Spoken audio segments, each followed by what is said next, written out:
Sairang balam nanjo barabah, balam lalu barabah mandi. Sairang salam nanjo sambah, sambah lalu salam kembali. Assalamualaikum warahmatullahi wabarakatuh. Perkenalkan, saya Lailatul Husna, mahasiswa PPG Prajabatan UNP gelombang 2. Pada kesempatan kali ini, izinkanlah saya mempresentasikan hasil best practice saya selama saya melakukan PPL dengan judul mengintegrasikan pembelajaran kimia dengan budaya atau yang lebih dikenal dengan culturally responsive pedagogy. Apa itu culturally responsive pedagogy?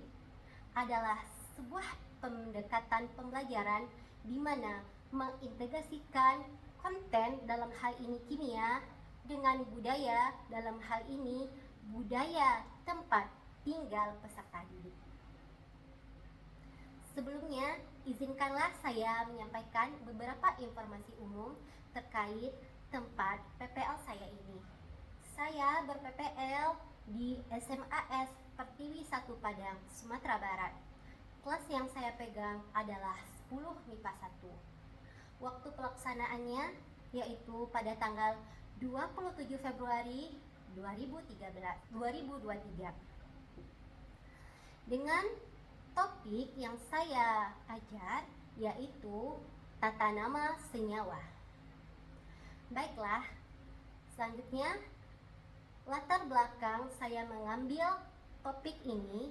Yang pertama, berdasarkan hasil observasi dan analisis, saya mengambil kesimpulan bahwa dalam mata pelajaran kimia, minat siswa dalam pembelajaran ini rendah. Hal ini disebabkan oleh dua faktor. Yang pertama, sifat mata pelajaran kimia itu sendiri yang bersifat abstrak sehingga butuh penalaran. Yang kedua, pembelajaran yang monoton. Sehingga untuk mengatasi masalah tersebut, saya mencoba menawarkan solusi dengan pembelajaran kontekstual.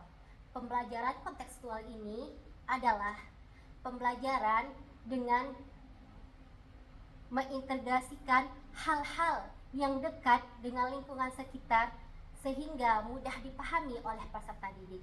Dalam hal ini kontekstualnya adalah kontekstual budaya. Budaya yang dimaksud di sini adalah budaya Minangkabau karena Sumatera Barat sendiri didominasi oleh suku Minangkabau.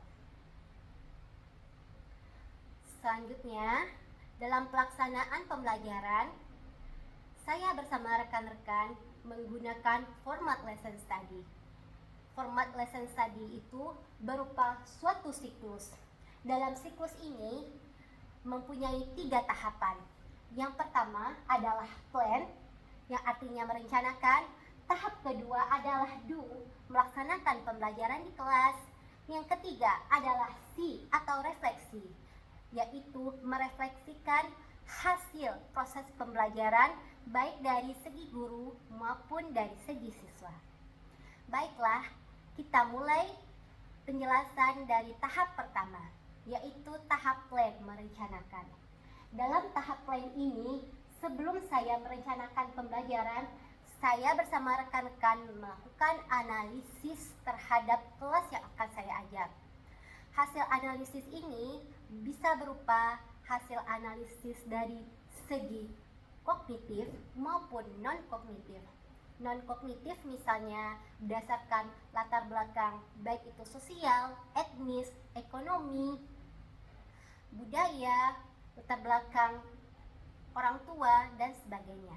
Dalam segi kognitif yang berhubungan dengan pembelajaran bisa kita ambil dari informasi tes intelijensi atau IQ dan analisis gaya belajar yang dilakukan oleh pihak guru BK. Berdasarkan salah satu analisis hasil gaya belajar, didapatkanlah bahwa 10 MIPA 1 rata-rata peserta didiknya mempunyai gaya belajar visual. Setelah melakukan berbagai analisis, maka disusunlah perangkat pembelajaran. Dalam hal ini perangkat pembelajaran yang saya susun adalah dalam bentuk RPP. Kenapa dalam bentuk RPP? Karena SMAS Pertiwi 1 masih menggunakan kurikulum Merdeka Belajar. Dalam hal ini proses pembelajaran merdeka tapi tetap menggunakan kurikulum yang lama, yaitu kurikulum 2013. RPP-nya dapat diunduh melalui scan atau barcode yang dipampang di poster.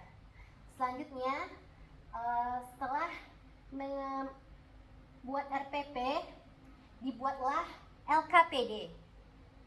LKPD ini kemudian dibuatlah media lain berupa WordWall. WordWall adalah semacam media aplikasi yang berisi untuk asesmen yang bisa diisi oleh peserta didik nantinya.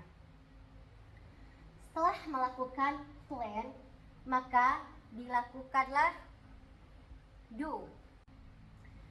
Di tahap do, integrasi budaya yang saya lakukan, saya mengambil salah satu falsafah Minangkabau, yaitu ketek banamu gadang bagala. Dalam bahasa Indonesia artinya kecil dipanggil nama dan besar dipanggil dengan gelar. Maknanya, seorang lelaki Minangkabau ketika masih kecil akan dipanggil oleh masyarakat dan orang sekitarnya dengan panggilan sesuai nama yang diberikan orang tua.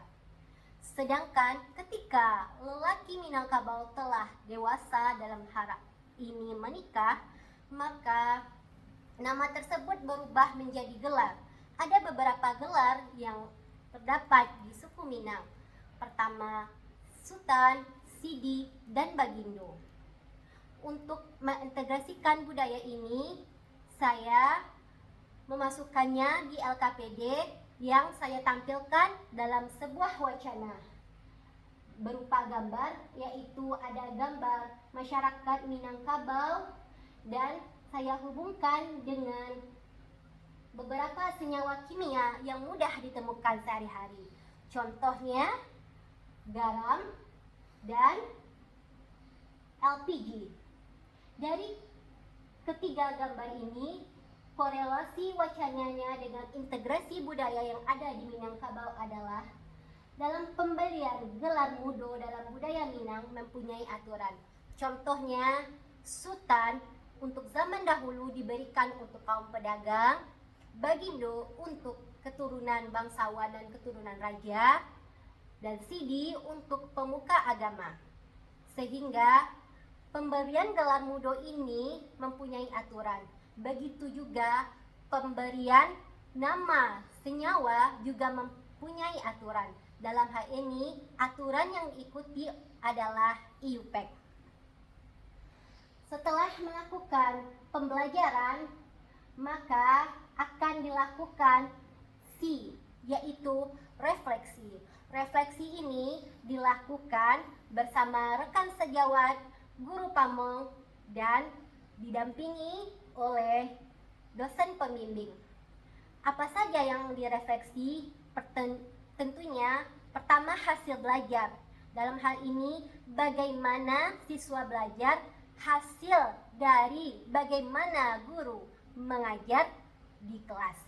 Pertama, hasil belajar dengan menerapkan pendekatan ini yaitu meningkatnya minat belajar siswa. Terlihat dari keaktifan siswa baik dalam diskusi kelompok maupun dalam presentasi.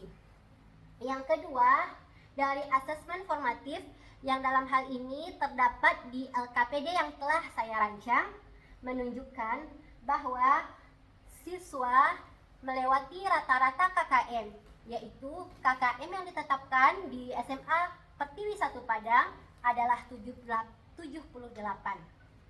Ada 15 orang siswa yang mendapat nilai 90, 8 orang mendapat nilai 100, 2 orang mendapat nilai 88, dan selebihnya mendapatkan nilai 78. refleksi yang saya lakukan bersama teman-teman, kita mendiskusikan tentang faktor penyebab keberhasilan. Faktor penyebab keberhasilan yang pertama, perancangan pembelajaran yang matang. Perancangan pembelajaran yang matang ini tidak terlepas dari observasi yang dilakukan sebelum perancangan pembelajaran. Dan yang kedua, perencanaan pembelajaran yang matang ini tentu adalah kerjasama tim. Bukan hanya saya sendiri, tapi rekan-rekan sejawat, dosen pembimbing, dan guru pamong. Sehingga hasil pembelajaran dan proses pembelajaran berjalan lancar dan sukses.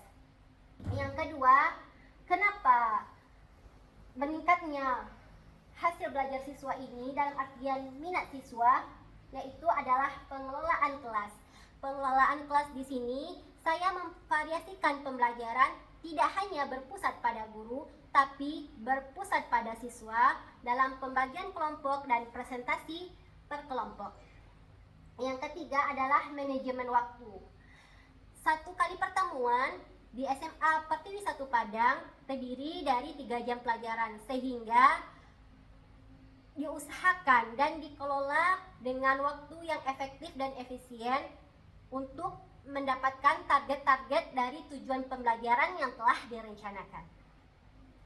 Selama melaksanakan praktek pembelajaran ini, kendala yang saya hadapi yaitu pertama adalah persiapan pembelajaran.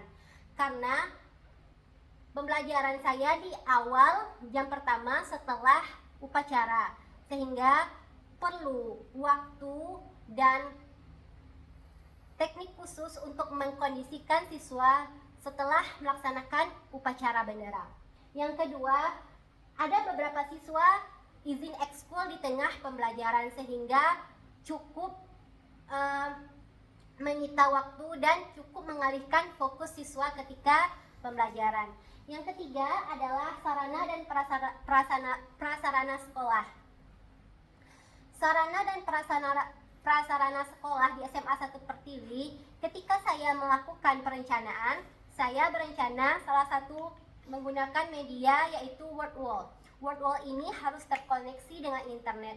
Namun di SMA Pertiwi 1 belum membuka seluruh akses internet untuk siswa, dan beberapa siswa tidak semuanya mempunyai akses internet yang memadai, sehingga Word Wall ini tidak bisa dijadikan media selama proses pembelajaran, namun masih bisa diakses untuk latihan di luar jam pembelajaran.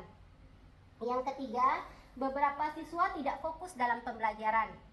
Tidak fokusnya contohnya dengan main HP atau melamun. Dan bagaimana untuk mengatasi kendala-kendala tersebut? Yang pertama, memfokuskan perhatian siswa dengan memberikan pertanyaan, sehingga siswa yang melamun atau memain HP dapat kembali fokus dalam pembelajaran. Selanjutnya, mengingatkan kembali kesepakatan kelas bahwa siswa diperkenalkan untuk melihat handphone untuk mencari informasi yang berkaitan dengan pembelajaran kimia, dalam hal ini tata nama senyawa. Yang ketiga, media pembelajaran yang menarik dan variatif sehingga siswa fokus dan tidak teralihkan fokusnya selama pembelajaran berlangsung. Demikianlah presentasi dari saya. Salah dan janggal saya mohon maaf. Terima kasih atas perhatiannya. Assalamualaikum warahmatullahi wabarakatuh.